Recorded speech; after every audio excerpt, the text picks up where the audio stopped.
Magandang umaga po sa kanila lahat. Nais ko lamang po ituro ang ating responsores para po mamaya sa misa ay makasabay ho sila sa pag-awit. Ang ating pong tugot,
Ipinapaalala lamang na ituon natin ang ating puso at isipan sa banal na Eukaristiya.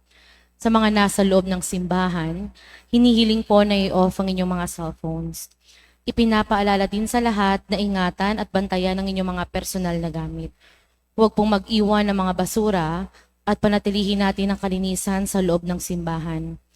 Hinihiling din po sa mga magulang na bantayan ang kanilang mga anak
na inaanyayahan ng lahat na makiluhod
Magsitayo na po ang lahat at atin nang pasisimula ng banal na misa.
Sa ngalan ng Ama, ng Anak at ng Espiritu Santo, sumainyo ang Panginoon.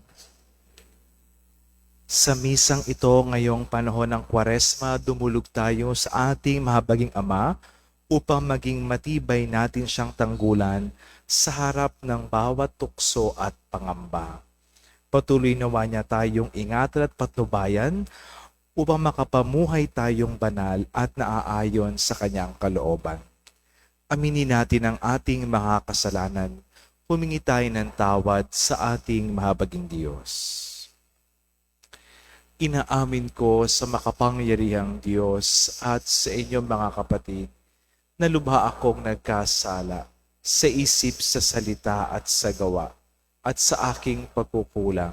Kaya isinasamo ko sa mahal na Birheng Maria, sa lahat ng maanghel at mga banal, at sa inyo mga kapatid, na ako'y ipanalangin sa Panginoong ating Diyos. Kaawaan tayo na makapangyarihang Diyos, patawarin tayo sa ating mga kasalanan, at patnubayan tayo sa buhay na walang hanggan. Panginoon, kaawaan mo kami. Kristo, kaawaan mo kami. Panginoon, kaawaan mo kami. Manalangin tayo.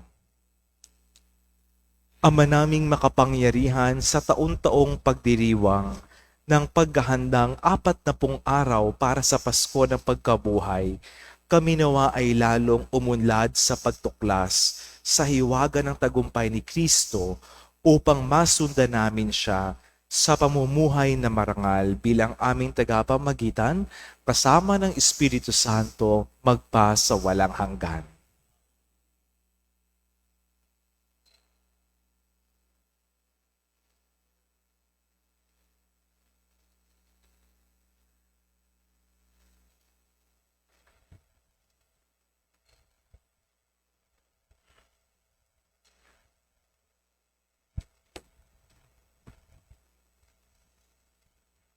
Pagbasa mula sa aklat ng Henesis.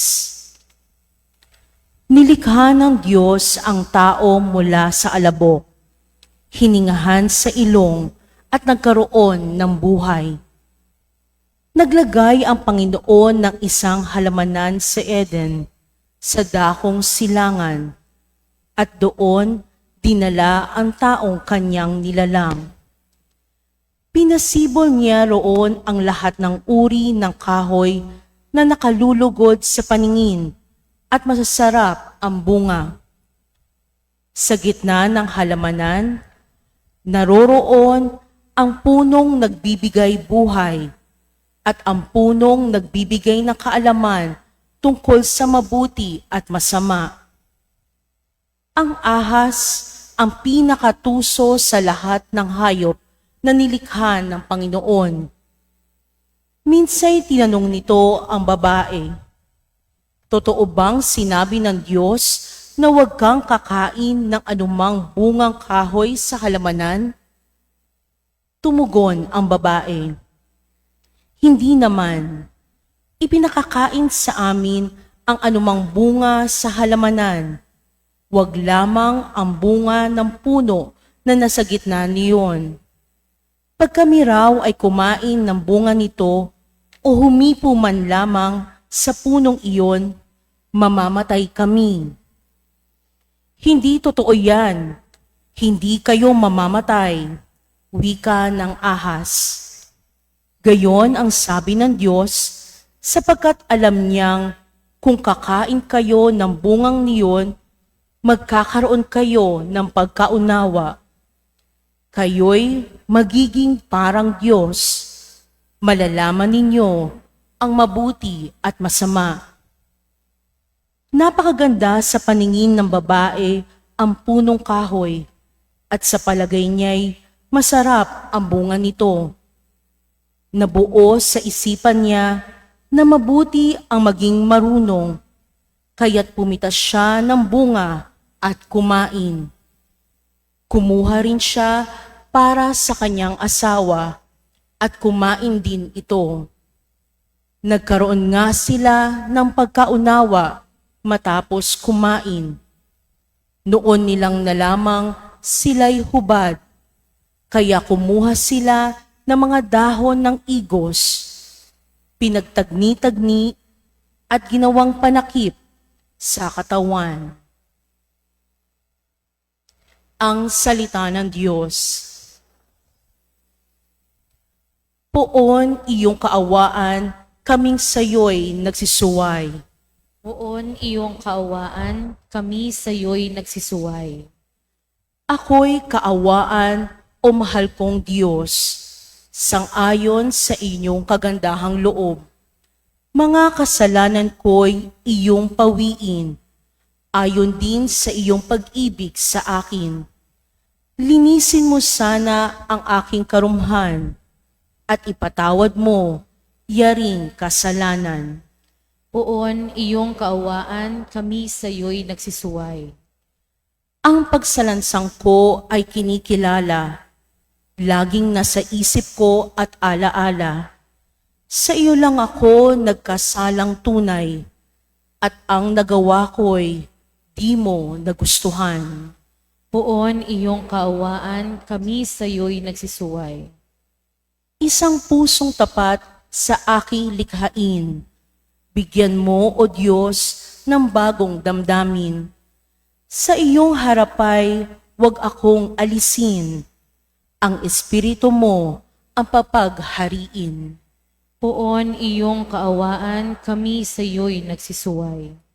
Ang galak na dulot ng iyong pagliligtas, ibalik at ako ay gawin mong tapat.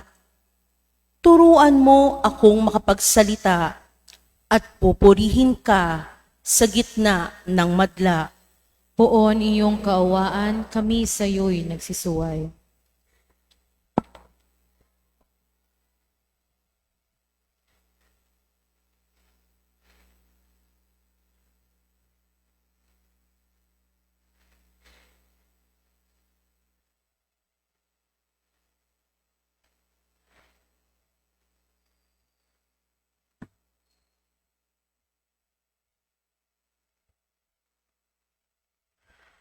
Pagbasa mula sa sulat ni Apostol San Pablo sa mga taga-Roma. Mga kapatid, ang kasalanay pumasok sa sanlibutan sa pamamagitan ng isang tao at ang kamatayan sa pamamagitan ng kasalanan niya. Dahil dito, lumaganap ang kamatayan sa lahat ng tao sapagkat ang lahat ay nagkasala. Nasa sanlibutan na ang kasalanan bago pa ibinigay ang kautusan. Ngunit walang pinananagot sa kasalanan kung walang kautusan. Gayunman, Naghari ang kamatayan mula kay Adan hanggang kay Moises. Kahit sa mga tao na ang pagkakasalay di tulad ng pagsuway ni Adan.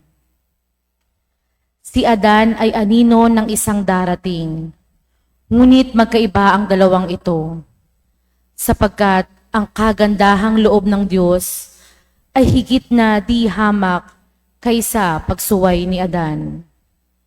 Totoo ngang nagdala ng kamatayan sa marami ang pagsuway ni Adan.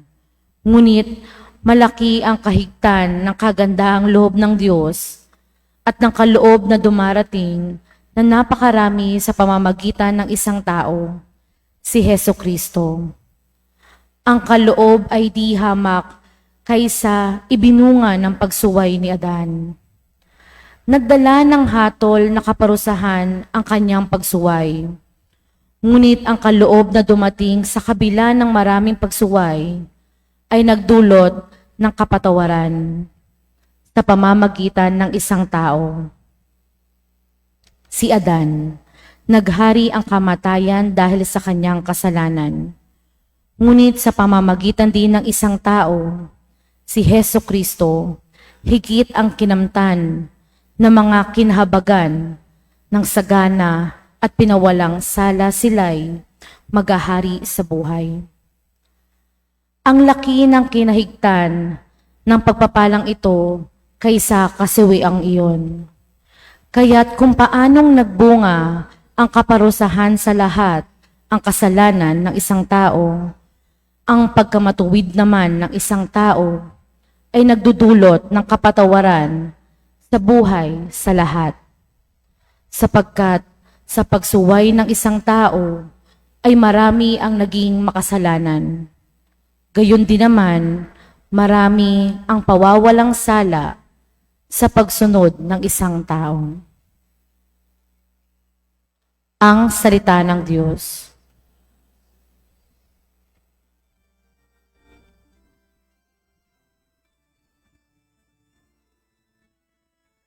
Purihin ka, Poong Jesus. Purihin ka. Purihin ka, Poong Jesus. Purihin ka. Ang tao ay nabubuhay hindi lamang sa tinapay, kundi sa salitang mahal mula sa pag-ibig, mula sa bibig ng banal na Ama nating may kapal.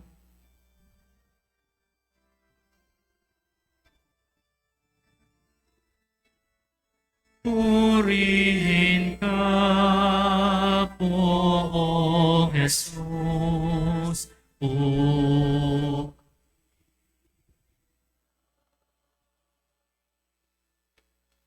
Purihin ka, Poong Jesus. Purihin ka. Sumainyo ang Panginoon, ang mabuting balita ayon kay San Mateo. Noong panahong iyon, si Jesus ay dinala ng Espiritu sa ilang upang tuksuhin ng Diablo. Doon, 40 araw at 40 gabing nag-ayuno si Jesus at siya'y nagutom. Dumating ang manunukso at sinabi sa kanya, "Kung ikaw ang anak ng Diyos, gawin mong tinapay ang mga batong ito." Ngunit sumagot si Jesus, nasusulat, "Hindi lamang sa tinapay nabubuhay ang tao, kundi sa bawat salitang namumutawi sa bibig ng Diyos." Pagkatapos nito'y dinala siya ng Diablo sa taluktok ng templo sa banal na lungsod. "Kung ikaw ang anak ng Diyos," sabi sa kanya, "magpatihulog ka, sapagkat nasusulat, pinagbibili niya sa kanyang mga anghel na ingatan ka, aalalayan ka nila upang hindi ka matisod sa bato." Sumagot si Jesus, nasusulat din naman, Huwag mong subukin ang Panginoon mong Diyos. Pagkatapos, dinala rin siya ng Diablo sa isang napakataas na bundok. Mula rooy ipinatanaw sa kanya ang lahat ng kaharian ng sanlibutan at ang kayamanan ng mga ito. At sinabi ng Diablo, ibibigay ko sa iyo ang lahat ng ito kung magpapatira pa ka at sasamba sa akin. Sumugot si Jesus, lumayas ka, Satanas, sapagat nasusulat, ang iyong Diyos at Panginoon ang sasambahin mo. Siya lamang ang iyong paglilingkuran. At iniwan siya ng Diablo. Dumating ang mga anghel at naglingkod sa kanya. Mga kapatid, ang mabuting balita ng Panginoon.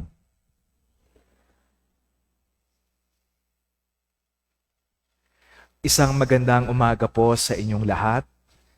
At nagpapasalamat tayo sa Panginoon na tinipon tayo ngayong araw ng linggo para sa ating banal na misa. Tuwing unang linggo po ng panahon ng Kwaresma, ang ating ebanghelyo ay tungkol sa panunukso kay Jesus. At alam natin ang karanasan kung paanong matukso dahil lahat tayo ay nakaranas nito.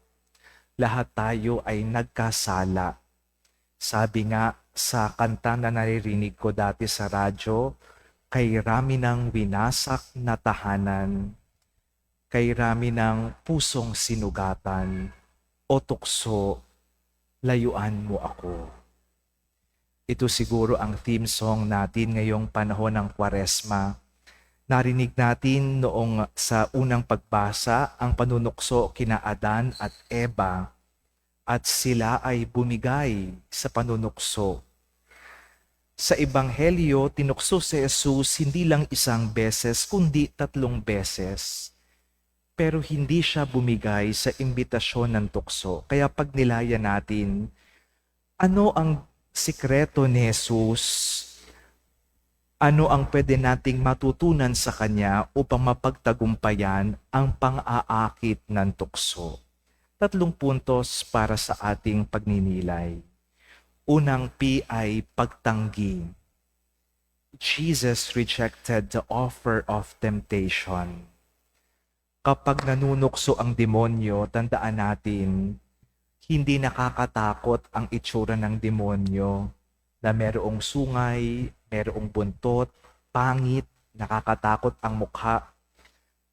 Katulad lang nakikita sa mga horror movies, kung ganoon manukso ang demonyo, talo na siya agad dahil tatakbo agad tayo.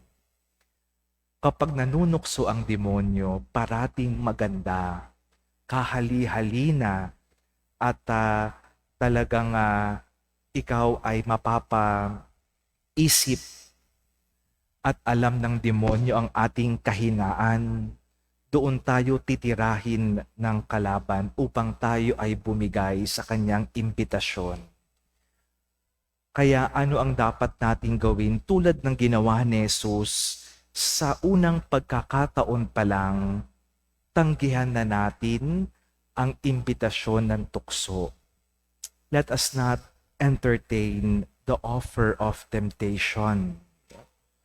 Kaya siguro magandang tanong sa ating sarili, saan ba ako madalas nakakaranas ng tukso sa aking buhay? Saan ba ako madalas nadadapa sa aking pagkakasala? Kailangang palakasin ang ating sarili. Kailangang magkaroon ng disiplina.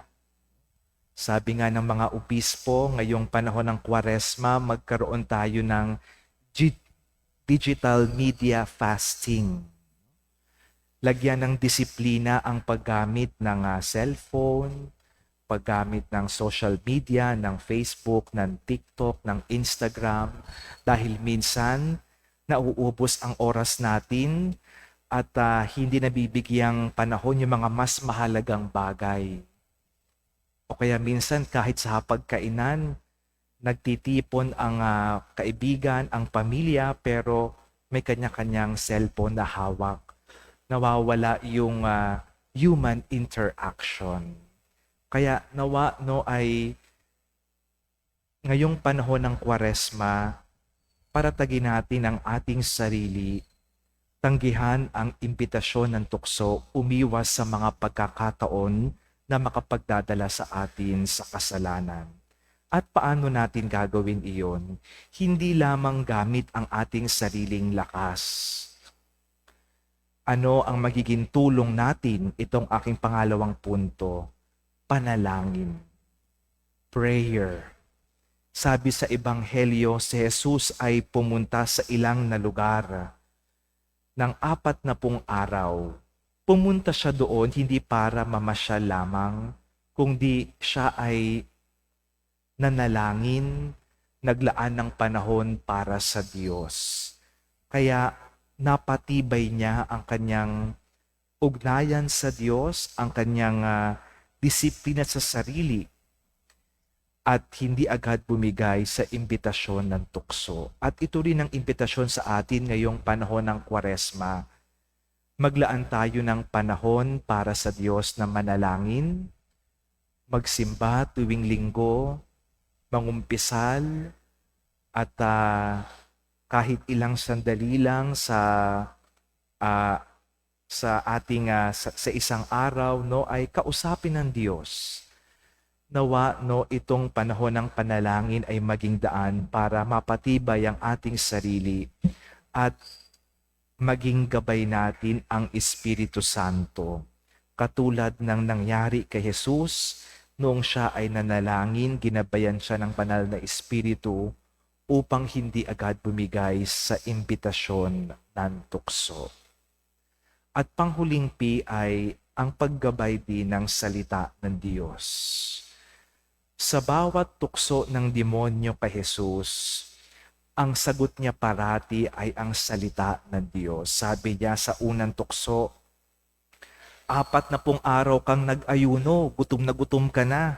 Yung batong ito gawin mong tinapay. The temptation of instant gratification. At ano ang sabi ni Jesus? Nasusulat, sabi ng salita ng Diyos, hindi lamang nabubuhay ang tao sa tinapay, kundi sa bawat salitang nanggagaling sa Diyos. Pangalawang tukso, magpatihulog ka sa taas ng templo, may mga anghel naman na sasagip sa iyo. The temptation to be famous, no? Para maging trending, maging sikat ka, para nasa iyo ang spotlight, gawin mo iyan. Pero sabi ni Jesus, nasusulat, huwag mong susubukin ang Panginoon mong Diyos. Yung panghuling tukso, sambahin mo ako at ibibigay ko ang lahat sa iyo. The temptation to turn away from God and worship false gods. At sabi ni Jesus, nasusulat ang Diyos lamang ang iyong sasambahin. Kaya ngayong panahon ng Kwaresma, maganda rin na maglaan din tayo ng panahon na magdasal, magnilay, basahin ang salita ng Diyos at hayaan nating maging gabay natin upang mapatatag ang ating sarili. Maging lumalim ang ating ugnayan sa Diyos at hindi agad bumigay sa panunukso ng kalaban. Kaya ngayong panahon ng Kwaresma, ito ang ipagdasal natin, mapagtibay nawa natin ang ating sarili sa imbitasyon ng tukso. Tumanggi tayo sa imbitasyon ng tukso sa ating buhay, umiwas sa mga pagkakataong makapagdadala sa atin sa kasalanan. Maglaan tayo ng panahon ng para manalangin. Hayaan natin gabayan tayo ng banal na Espiritu at makinig din sa paggabay ng salita ng Diyos upang mapalalim ang ating ugnayan sa Diyos at mapatatag ang ating sarili na maging tapat sa Panginoon, hindi bumigay sa imbitasyon ng tukso. Amen. Sumasampalataya ako sa Diyos amang makapangyarihan sa lahat.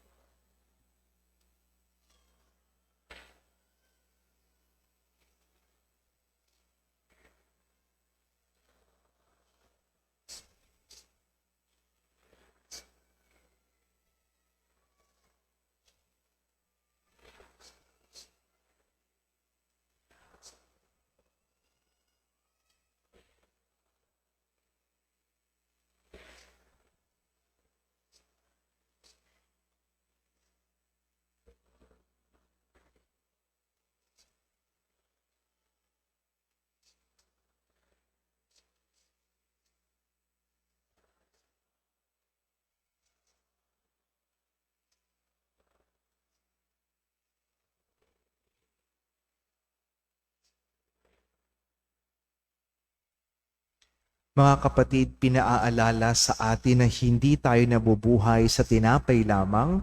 Sa makatuwid, hilingin natin sa Diyos ang biyayang makapamuhay ng tapat sa Kanyang salita. Ang tugon natin, Ama, panatilihin mo kami sa iyong salita.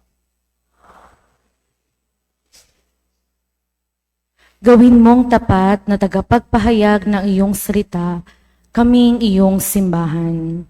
Manalangin tayo. Ama, panatilihin mo kami sa iyong salita. Tulungan mo ang lahat ng nasa pamahalaan na maging tapat sa iyong salita sa kanilang paglilingkod sa aming bayan. Manalangin tayo. Ama, panatilihin mo kami sa iyong salita. Pukawin mo ang aming mga puso na magsisi. Tulungan kaming humingi ng tawad sa aming mga nasaktan at magpatawad din sa mga nakasakit sa amin. Manalangin tayo. Ama, panatilihin mo kami sa iyong salita. Itinataas din namin sa iyo ang lahat ng social workers at silang lahat na nagtataguyod ng dignidad at karapatang pantao. Manalangin tayo. Ama, panatilihin mo kami sa iyong salita. Kupkupin mo ang mga yumao naming mga mahal sa buhay sa iyong walang hanggang pag-ibig. Aliwin mo kaming nagdadalamhati sa kanilang paglisan. Manalangin tayo. Ama, panatilihin mo kami sa iyong salita. Itaas natin ang ating mga kapatid na nangangailangan ng panalangin, ang mga hinaing ng ating pamayanan at ang ating pansariling kahilingan.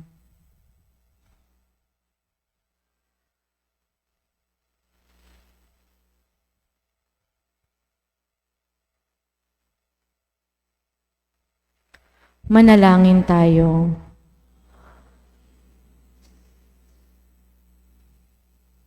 Ama naming mapagmahal, panatilihin mo kami sa iyong salita upang tulad niya kami rin maging tinapay ng buhay sa aming sama-samang paglalakbay pabalik sa iyo.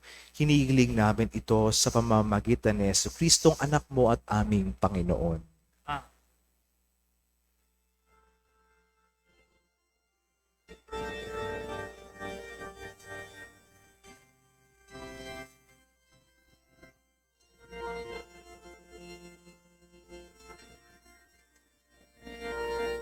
O Diyos, awang di mabilang, tanggapin mo yaring aming alay.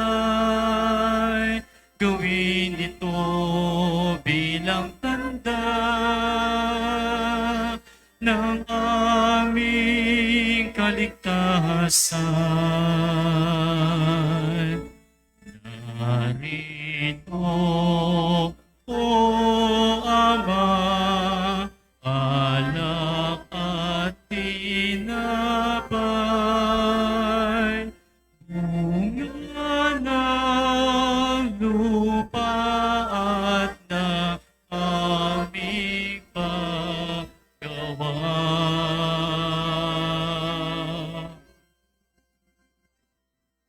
O Diyos, awang di mabilang, tanggapin mo yaring aming alay.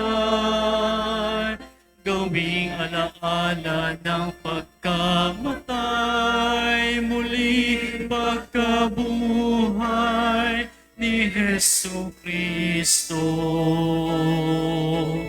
Narito, O Ama, alak at tinapay, bunga ng lupa at ng aming paggawa.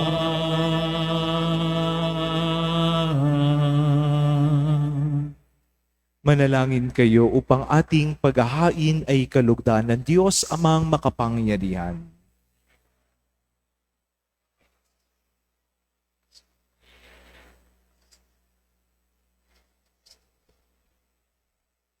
Ama naming lumikha, gawin mong kami maging marapat maghain sa pagdiriwang namin ngayon ng pagsisimula ng banal na panahon ng 40 araw na paghahanda para sa Pasko ng Pagkabuhay sa pamamagitan ni Jesucristo kasama ng Espiritu Santo magpa sa walang hanggan.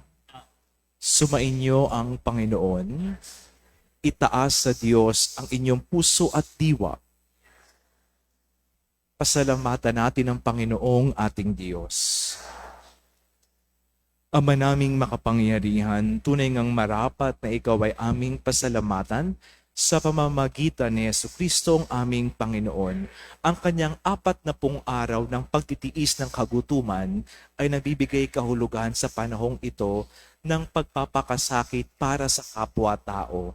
Ang pagtalikod niya sa tuksong maging makasarili ay nagtuturo sa aming harapin ang pagpapakabuti upang kaisa niya ay maging malaya kami sa pagdulog sa hapag ng huling hapunan na siyang hantungan ng lahat sa kalangitan. Kaya kaisa ng mga anghel na nagsisiawit ng papuri sa iyo nang walang humpay sa kalangitan, kami nagbubunyi sa iyong kadakilaan.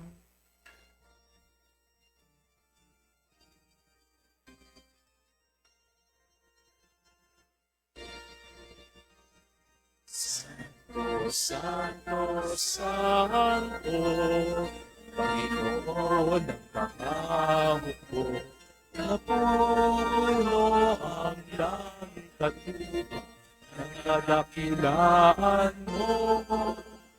Hosana sa kaitaasan, pinagpala ang naparirito. Sa Panginoon, Hosana sa kaitaasan.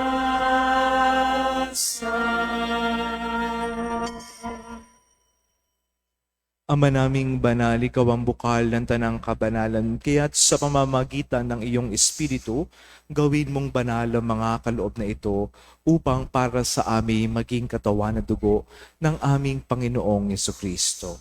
Bago niya pinagtiisang kusang loob na maging handog, hinawakan niya ang tinapay, pinasalamatan kanya, pinaghahati-hati niya iyon, iniabot sa kanyang mga alagad at sinabing, tanggapin ninyong lahat ito at kanin.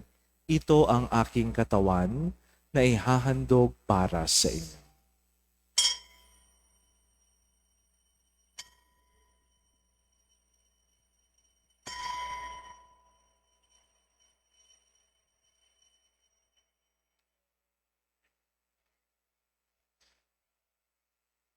Gayon din naman noong matapos ang hapunan, hinawakan niya ang kalis, muli kanyang pinasalamatan. Iniabot niya ang kalis sa kanyang mga alagad at sinabi, tanggapin ninyong lahat ito at inumin. Ito ang kalis ng aking dugo, ng bago at walang hanggang tipan.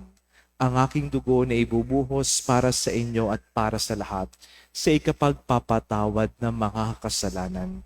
Gawin ninyo ito sa pag-alala sa akin.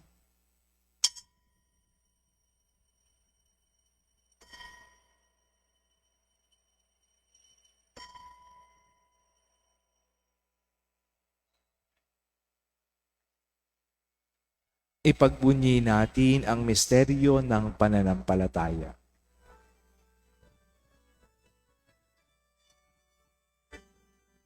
Si Kristo ay punita,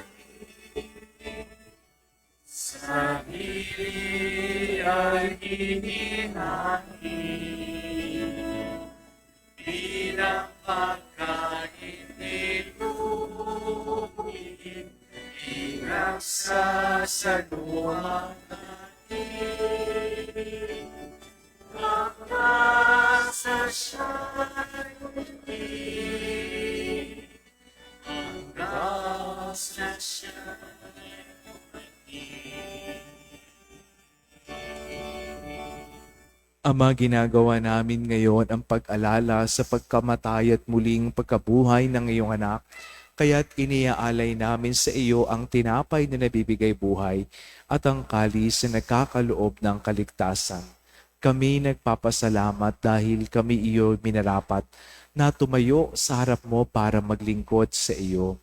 Isinasamo namin kami magsasalo-salo sa katawan at dugo ni Kristo ay mabuklod sa pagkakaisa sa pamamagitan ng Espiritu Santo. Amalingapin mong iyong simbahang laganap sa buong daigdig. Puspusin mo kami sa pag-ibig kay isa ni Leon na aming Papa, ni Jesse na aming obispo at lahat ng mga pari. Alalahanin mo rin ang mga kapatid naming nahimlay nang may pag-asang sila'y muling nabubuhay, gayon din ang lahat ng mga pumanaw. Kaawaan mo sila at patuloyin sa iyong kaliwanagan. Kaawaan mo at pagintapatin kaming lahat na makasalo sa iyong buhay na walang wakas. Kaysa ng mahal na Birheng Maria, Ina ng Diyos, ni San Jose ng kanyang kabiyak, kaysa ng mga apostol, ni San Isidro at lahat ng mga banal na namuhay sa daigdig ng kalugod-lugod sa iyo. May ipagdiwang nawa namin ang pagpupuri sa ikararangal mo sa pamamagitan ng iyong anak na aming Panginoong Yesukristo. Sa pamamagitan ni Kristo, kasama niya at sa Kanya, ang lahat ng parangal at papuri ay sa iyo, Diyos Amang makapangyarihan, kasama ng Espiritu Santo, magpasawalang hanggan.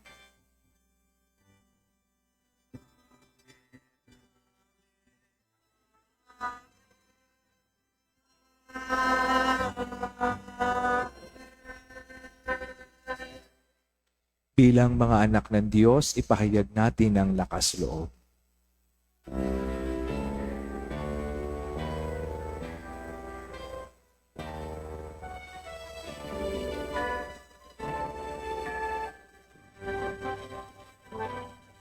Ama namin, sumasalangit ka, sambahin ang ngalan mo. Mapasa amin ang kaharian mo, sundin ang loob mo. Dito sa lupa para sa langit, bigyan mo kami ngayon ng aming kakanin sa araw-araw.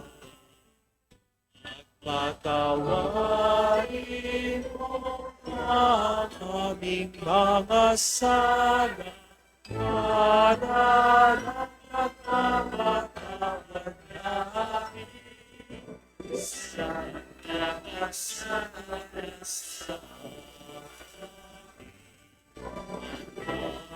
Mo kami Panginoon sa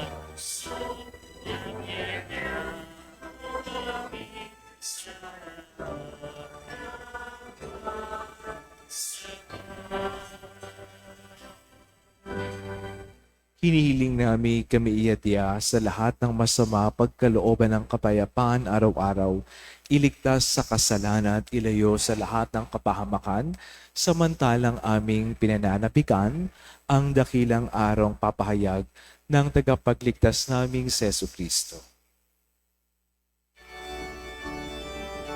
Sapagkat sa iyo ang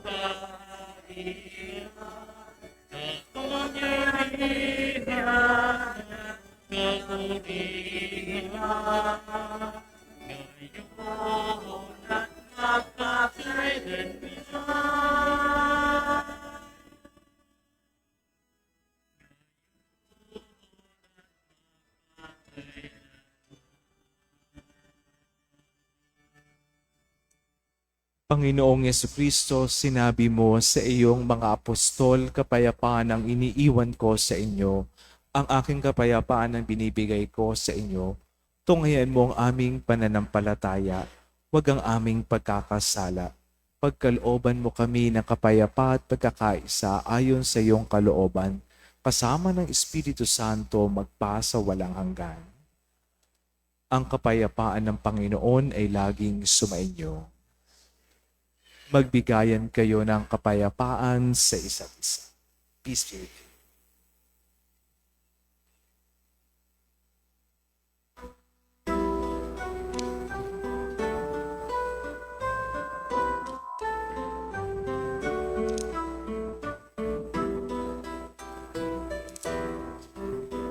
Cordero ng Diyos na nag-aalis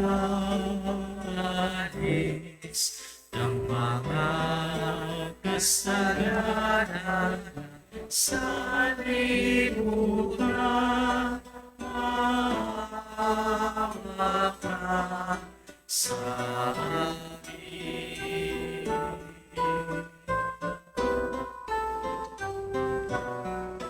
Cordero ng Diyos na nag-aalis ng mga kasalanan sa libutan, maawa ka sa amin.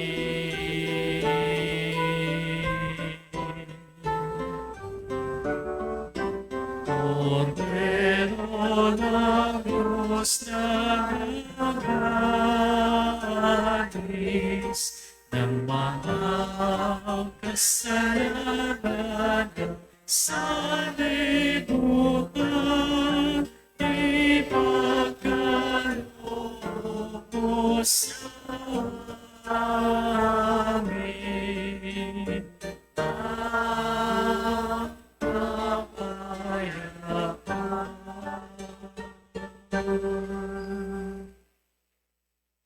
Narito si Jesus ang kordero ng Diyos. Ito ang nag-aalis ng mga kasalanan ng sanlibutan.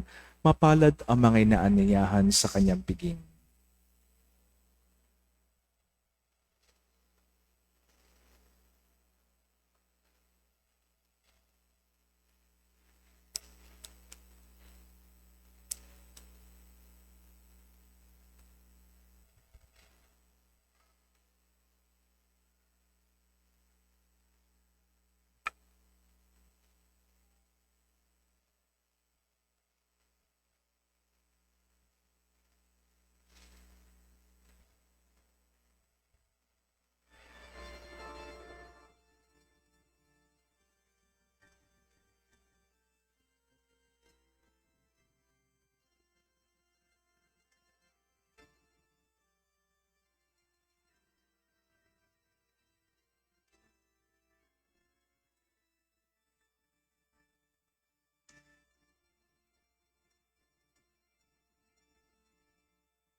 Dakila pag-ibig saan man manahan, ang Diyos ay naroon, walang alinlangan.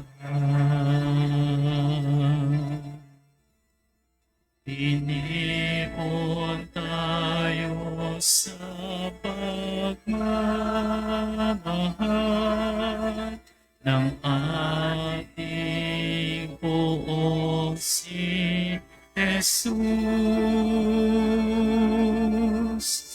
Tayo ay lumigaya sa pagkakaisa sa aming nakapako sa krus.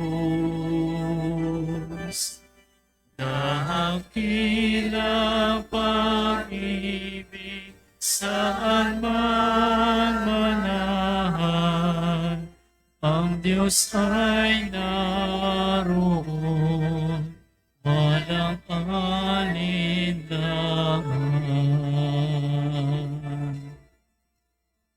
Purihin, ibigin ang ating Diyos, na siya unang nagmamahal.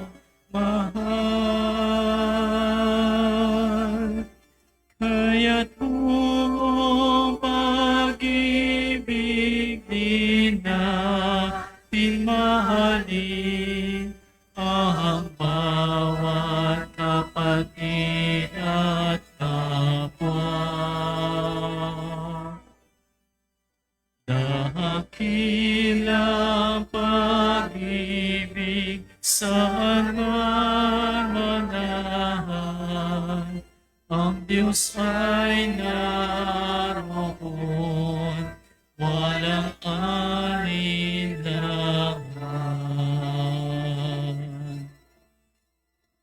Iwasan lahat ng pagkapuon,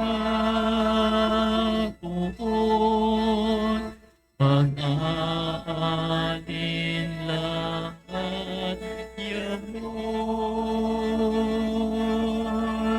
Sundin ang landasin ni Jesucristo, at ito ay halimbawa na Diyos.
None of us lives as his own, and none of us dies as his own. For while we live, we are responsible to God, and when we die as his servants.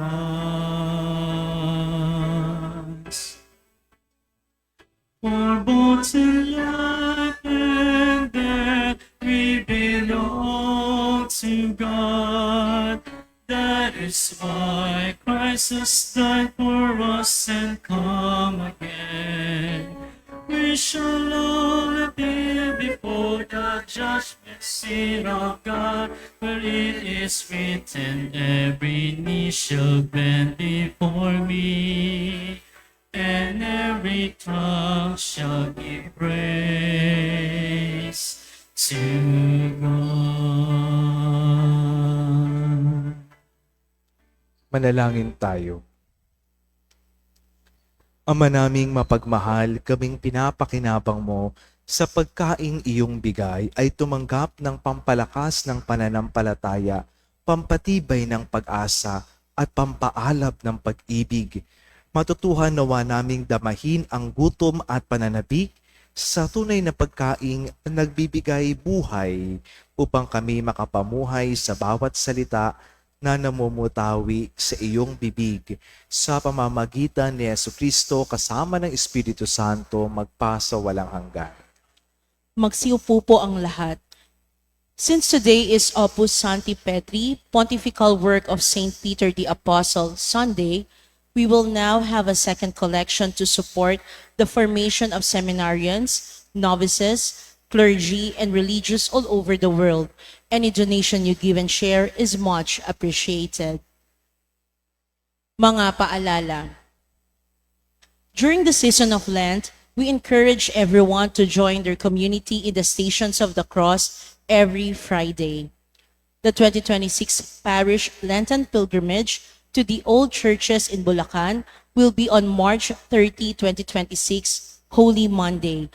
The pilgrimage fee of 2,800 pesos is inclusive of air-conditioned bus, pilgrimage kit, t-shirt, and full board meals, breakfast, morning and afternoon snacks, lunch and dinner, and church donation.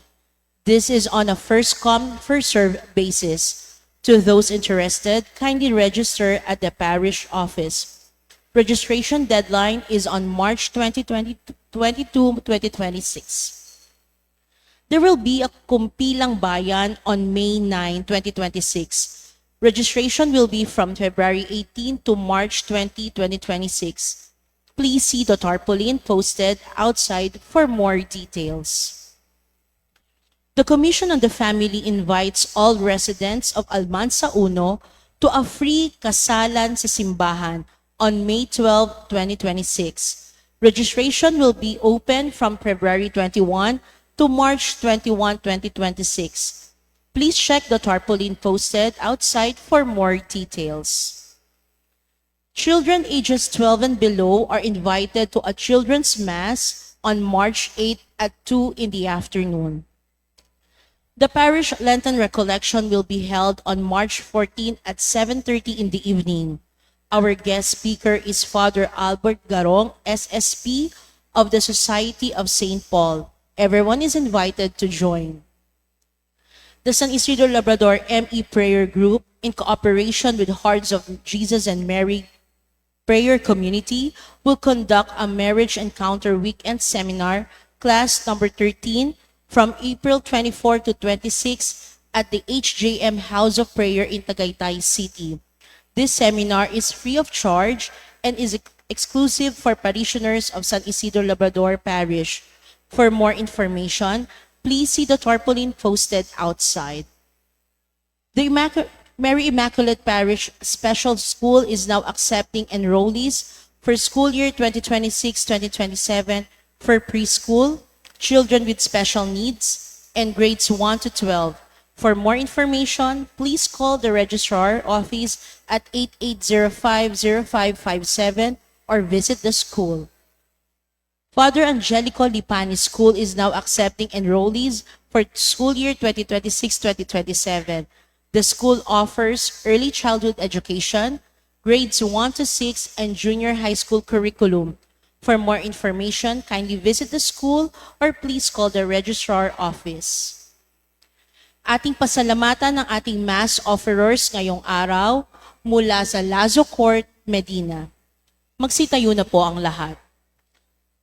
Sumainyo ang Panginoon at pagpalain po kayo ng ating makapangyarihang Diyos, Ama, Anak at Espiritu Santo. Tapos na ating pagdiriwang, humayo kayong mapayapa. Salamat sa Diyos.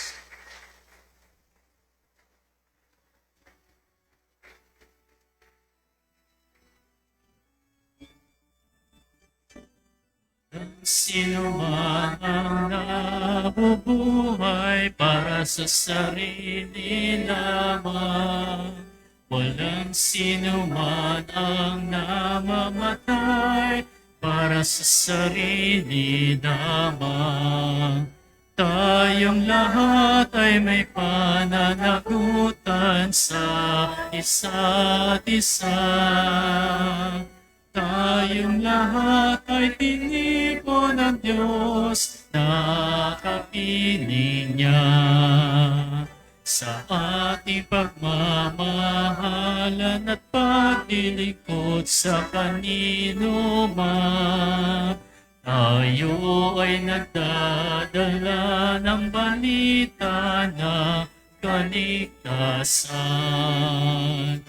Tayong lahat ay may pananagutan sa isa't isa. Tayong lahat ay tinipon ng Diyos na kapiling